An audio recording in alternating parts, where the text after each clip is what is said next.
Assalamualaikum warahmatullahi wabarakatuh.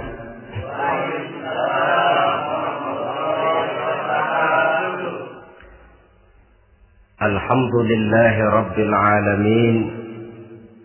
Wassalatu wassalamu ala ashrafil anbiya'i wal mursalin, Sayyidina wa maulana Muhammadin wa ala alihi wa ashabihil mujahidin at-tahirin, amma ba'd.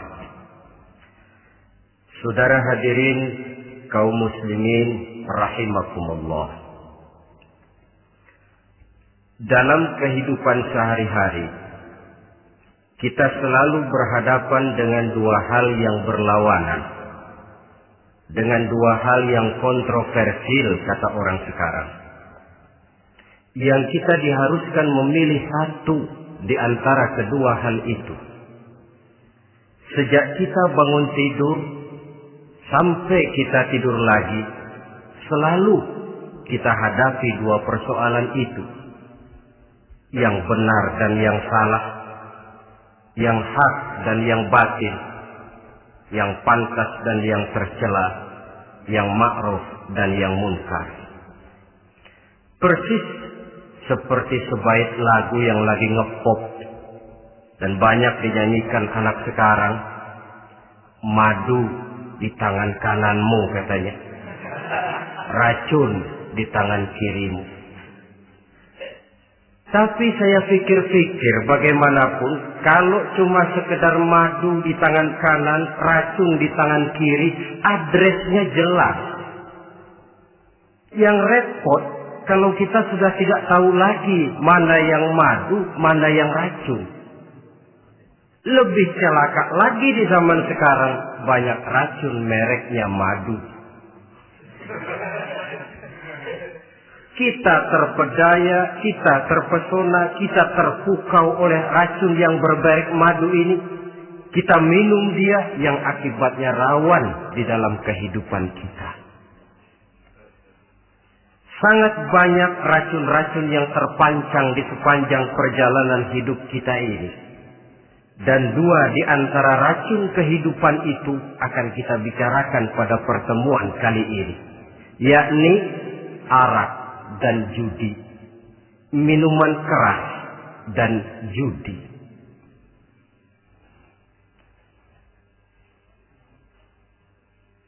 Sebagai yang kita maklum bahwa Islam bertujuan memelihara kemuliaan manusia yang diciptakan fi ahsani taqwim, dalam bentuk yang paling sempurna.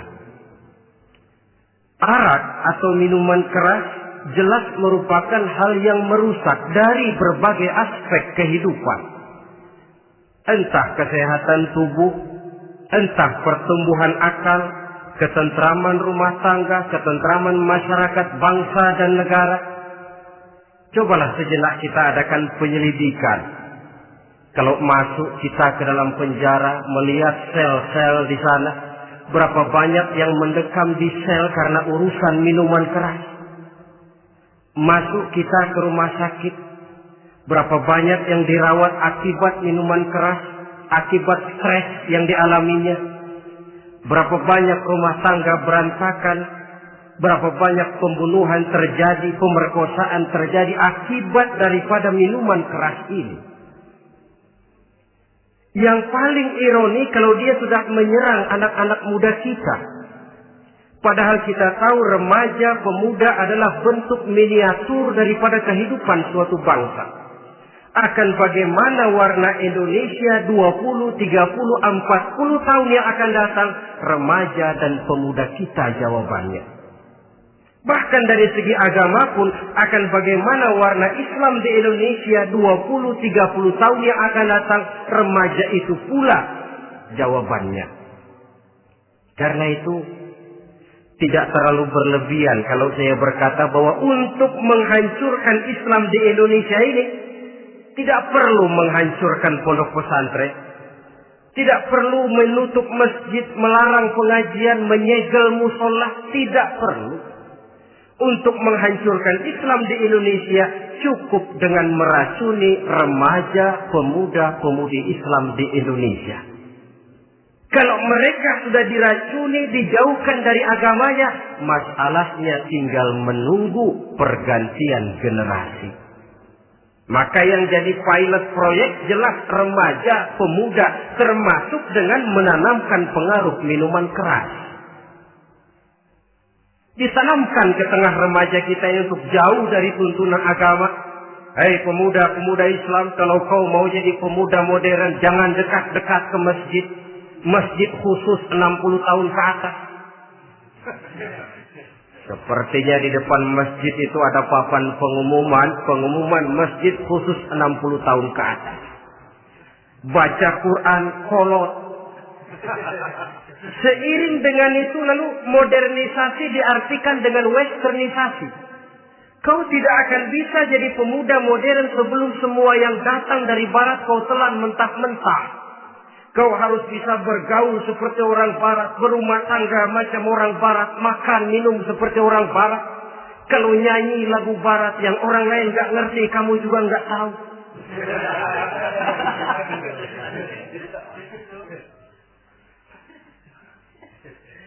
Anutlah itu free love yang pada gilirannya akan mengarah kepada free sex alias samenleven.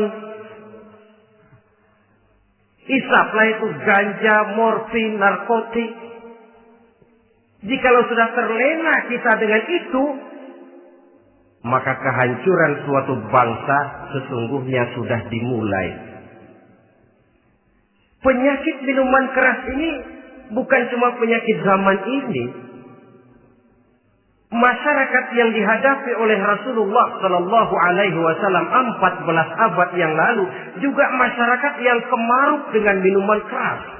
Arab jahiliyah kalau sudah minum arak mabuk, tidak cuma minum, dia mandi pakai arak. Sistem pendidikan yang disampaikan Islam bijaksana. Mula-mula diberikan gambaran bahwa arak itu walaupun ada manfaatnya tapi ada bahayanya, dan bahayanya jauh lebih besar daripada manfaatnya. Tahap kedua diberikan pesan jangan mendekati sholat dalam keadaan mabuk.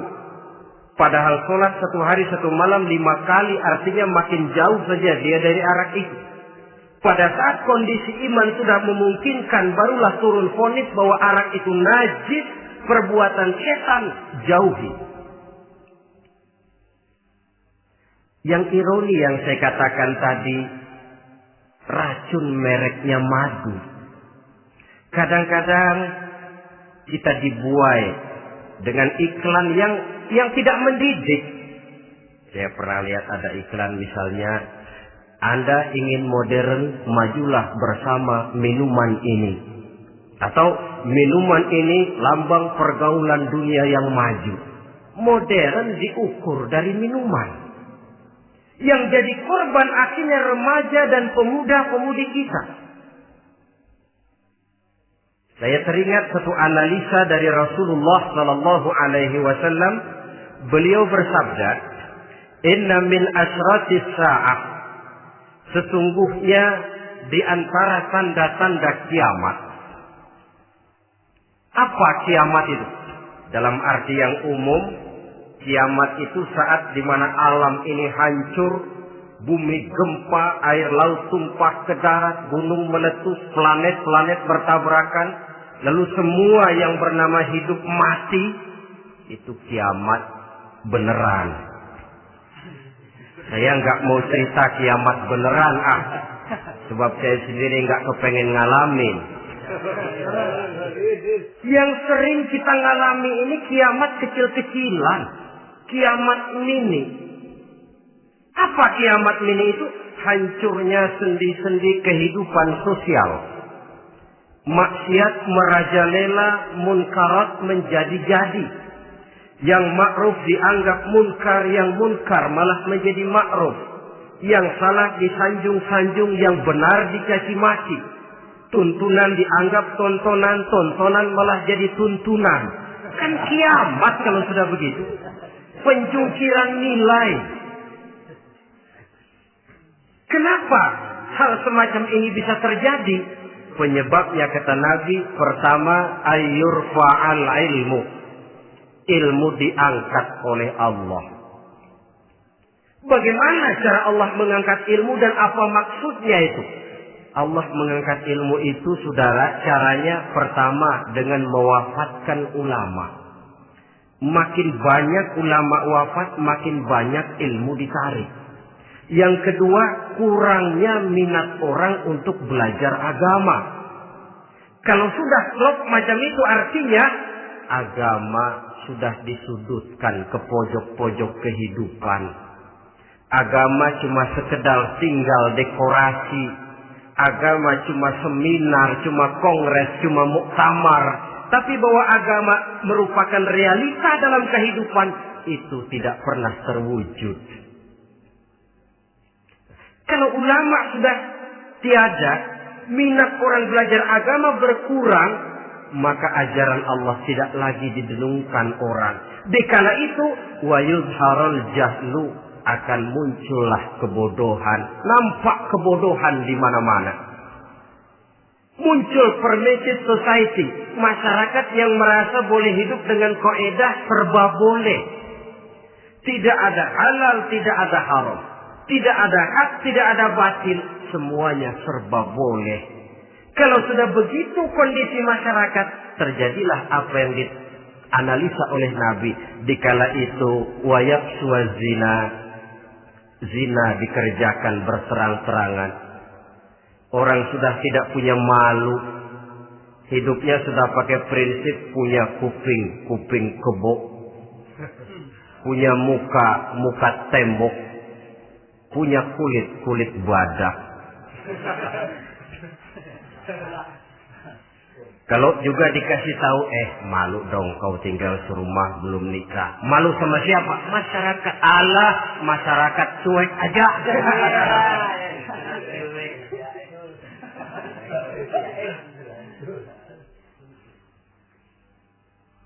Bukankah realita kalau kita ikuti surat-surat kabar, berapa banyak sudah gadis-gadis bergelimpangan jadi korban?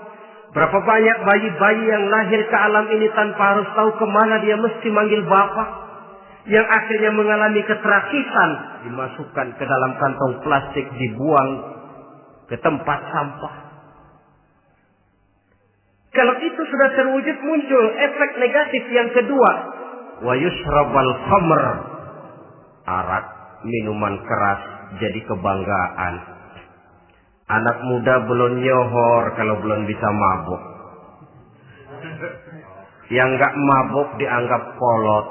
Kampungan loh. Bikin malu baru kena segelas aja udah miring. Cengeng. Temen kita hebat sampai nyungsep di got. Yang nyungsep hebat. Ya, kalau cuma yang hancur kehidupan pribadi. Tapi kalau sudah menyangkut masa depan, yang berarti masa depan suatu generasi adalah merupakan masa depan daripada suatu bangsa. Begitu kerasnya Islam ini melarang minuman keras. Sampai bukan cuma sekedar meminumnya saja yang diharamkan, tetapi juga dilarang mengimportnya, memproduksinya, membuka warung yang menjual minuman keras atau bekerja di tempat penjualan minuman keras. Ada juga yang nyerempet-nyerempet, Pak, kalau sedikit kan nggak apa-apa, nggak mabuk ini. Nah, saya ingatkan hadis Nabi diriwayatkan oleh Imam Ahmad, Abu Daud dan Turmuzi.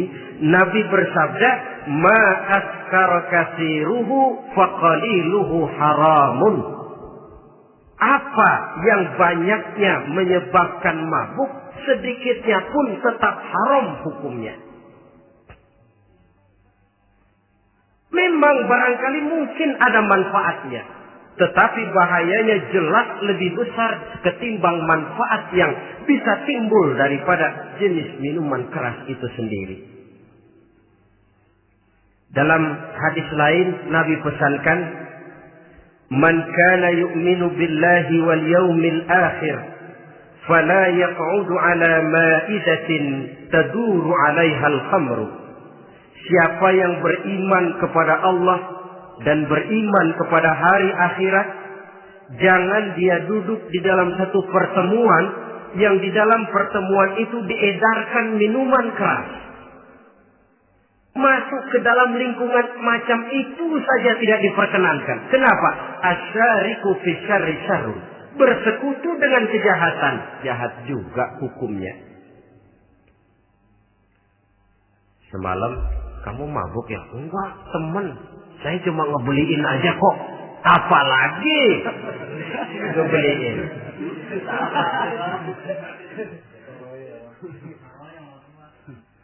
Sebab apa?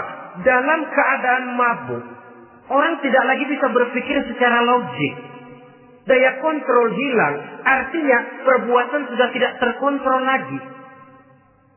Yang pertama. Yang kedua, IQ tidak akan tumbuh dan berkembang secara normal seperti yang kita harapkan. Yang ketiga, harga diri akan runtuh hancur di tengah masyarakat. Bayangkan kalau tengah malam kita digotong orang diantar ke rumah kita. Dengan kondisi macam itu masih punya muka kita untuk tegak di tengah masyarakat.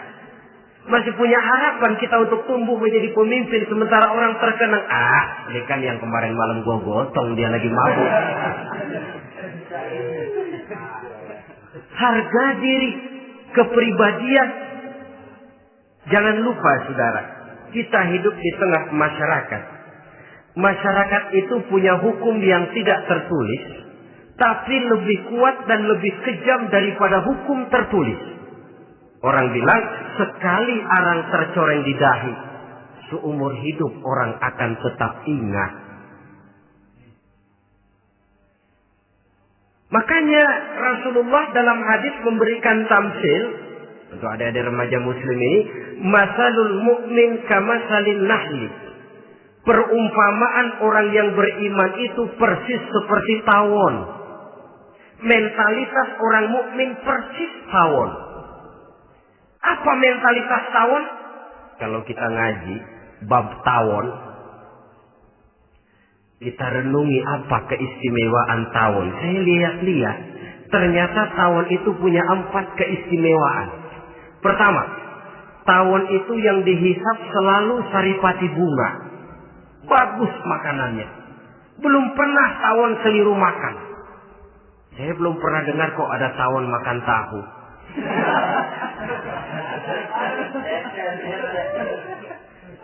Yang dimakan selalu saripati bunga. Artinya apa? Orang mukmin perutnya itu perut selektif. Yang dimakan yang baik-baik, yang diminum yang baik-baik. Yang baik menurut agama itu adalah yang halal, thayyibat. Perutnya selektif, bukan perut asbab. Kalau asbab puntung apa saja masuk ke dalamnya. Tapi mukmin perutnya ini selektif. Daging kambing masuk, tahu masuk, kangkung masuk, kodok minggir. Air kelapa minum, kopi minum. Tapi kalau sudah berbau minuman keras, minggir. Sebab apa? Makanan dan minuman yang kita masukkan ke dalam perut besar ini akan digiling dalam perut besar, akan melahirkan energi, menggerakkan sel-sel pembuluh saraf. Kalau makanan dan minuman itu terdiri dari yang haram, energi yang ditimbulkan olehnya energi yang haram, mempengaruhi sel-sel pembuluh saraf. Orang akan cenderung berpikir yang haram kalau terlalu sering memakan makanan haram. Kalau sudah berpikir kepada yang haram, perbuatan pun akan mengarah kepada yang haram juga. Contoh kecil aja dah, ada nggak maling mikirin majelis taklim?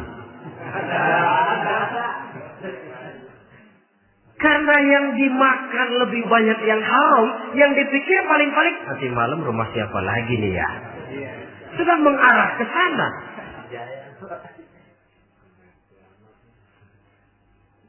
Saripati bunga yang dimakan tawon itu. Lalu tawon yang kedua saya lihat yang dikeluarkan selalu madu. Artinya apa orang mukmin itu? Kalau dia berkata, perkataannya mengenakan orang. Kalau dia berbuat, perbuatannya membawa manfaat bagi orang. Kalau kakinya melangkah tentu ke tempat yang ada gunanya. Yang dikeluarkan madu, bukan racun. Indah tawon itu. Yang ketiga, tawon saya lihat, kemanapun dia hinggap, tidak ada dahan patah. Artinya apa? Orang mukmin dimanapun dia tinggal, kemanapun dia pergi, pantang jadi biang kerok buat lingkungannya. Pantang menimbulkan kerusuhan dan keonaran. Tidak ada cabang patah dimanapun tawon hinggap. Tapi juga yang keempat, saya lihat-lihat tawon itu, jangan coba-coba diusik. Satu kali dia diusik, kemana orang lari? Nyilem masih ditungguin. Tawon. Tapi kalau nggak diusik, nggak ada tawon usil ke pasar nyariin orang. Ketika dia diusik, inilah saatnya saya harus mempertahankan kehormatan diri saya. Dia pun bangkit. Artinya apa? Orang mukmin tidak boleh nyari-nyari musuh. Tapi ketemu musuh tidak boleh lari. Musuh jangan dicari, bertemu pun jangan lari. Mentalitas orang mukmin seperti tawon. Yang dimakan baik, yang dikeluarkan baik. Kemana dia tinggal tidak menimbulkan keonaran buat masyarakat, tapi juga sanggup menjaga dan mempertahankan kehormatan dirinya. Kalau konteksnya dengan masalah yang sedang kita bicarakan, minuman keras. Saya katakan tadi, kita kadang-kadang salah pilih, tertipu oleh racun yang bermerek madu. Ada minuman empuk, nyari yang keras. Salah pilih. Ketahuan orang bikin pel buat anjing. Manusia yang nelen. Akhirnya miring kayak anjing. Saudara, mari kita renungi An-Nisa ayat 140. Allah Subhanahu wa ta'ala mengingatkan, "Qad nazzala 'alaikum fil kitab an idza sami'tum ayati Allahi yukfar biha wa yustahza'u biha fala taq'udu ma'ahum hatta yaqudu fi haditsin ghairi innakum idzam mithluhum." Sungguh kata Allah, telah diturunkan kitab Al-Quran ini kepada kamu, yang apabila kamu dengar ayat-ayat Allah itu diingkari orang, diejek-ejek orang, fala taqudu ma'ahum, jangan kamu duduk bersama orang-orang semacam itu. Bagaimana mengejek ayat-ayat Allah? Misalnya, tahu kalau minuman keras itu diharamkan, tapi masih minum juga, itu kan mengejek ayat namanya. Duduk di majelis semacam itu dilarang oleh Quran. Kenapa? Innakum idzam mithluhum. Kalau kamu juga duduk di majelis semacam itu, kau dan mereka sama saja, kata Quran. Sama saja. Tahu kalau minuman yang memabukkan itu diharamkan agama, tapi minumnya juga mengejek ayat Allah. Duduk di tengah kelompok mereka berarti ikut mengejek ayat Allah. Dekat saja pun jangan, entahlah lagi sampai meminumnya. Maaf, bukankah Allah menurunkan Al-Quran kepada manusia, kata Imam Al-Ghazali, persis, maaflah, seperti gubernur bikin surat kepada Pak Lurah. Dalam suratnya Pak Gubernur bilang, Pak Lurah, tolong carikan tanah di daerah Kebayoran untuk sekolah 6.000 meter. Pak Lurah dapat surat dari Pak Gubernur, bangga bukan main. Itu surat sore, pagi, siang, malam dibaca. Ditaruh di tempat yang tinggi. Diberikan minyak wangi, mau diambil, dicium dulu. Dibawa dengan penuh hormat dan hati-hati. Tapi tanah yang dipesan Pak Gubernur tidak dicari-cariin. Penghargaan macam apa ini? Nanti Gubernur cek, Pak Lurah, siapa? Sudah terima surat saya? Sudah Pak, sudah. Bagus. Lalu bagaimana? Aduh Pak, surat Bapak sore pagi siang malam saya baca. Bagus. Apalagi Lurah? Surat Bapak saya taruh di tempat yang tinggi Pak. Saya pakai minyak wangi. Mau saya ambil, saya cium dulu. Saya bawa dengan penuh hormat dan hati-hati. Bagus Lurah. Kau memang hormat sama atasan. Cuman Lurah, tanahnya udah dicariin belum? Nah yang itu belum tuh Pak. Belum. Kata Gubernur, bagus Lurah, besok berhenti lo ya.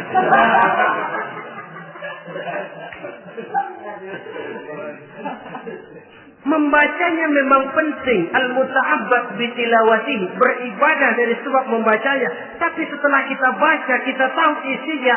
What next? Mau apa kita dengan isinya itu? Jangan yang kita baca kita injak-injak. Itulah ironinya. Bagaimana Quran itu mau membawa keberkahan dalam hidup ini? Kalau yang kita baca sering kita injak-injak. Dalam kehidupan kita baca ayat wa ahallallahu al-bai'a wa harrama riba. Allah halalkan jual beli, Allah haramkan riba, tapi renten ditelan terus.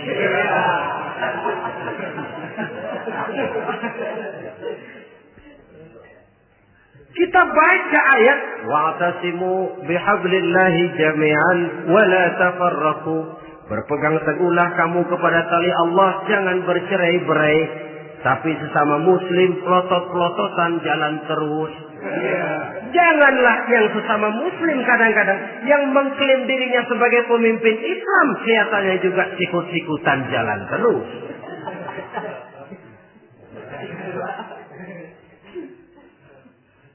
Sehingga tidak heran kalau orang bilang di bawah ngamalin ayat kursi sudah sampai di atas ayat hilang, tinggal kursi saja yang diamalin. Ironi dan menyedihkan. Perjalanan panjang memang saatnya kita menunggal dengan Al-Quran ini. Tetapi prosesnya memang harus kita mulai dari sekarang.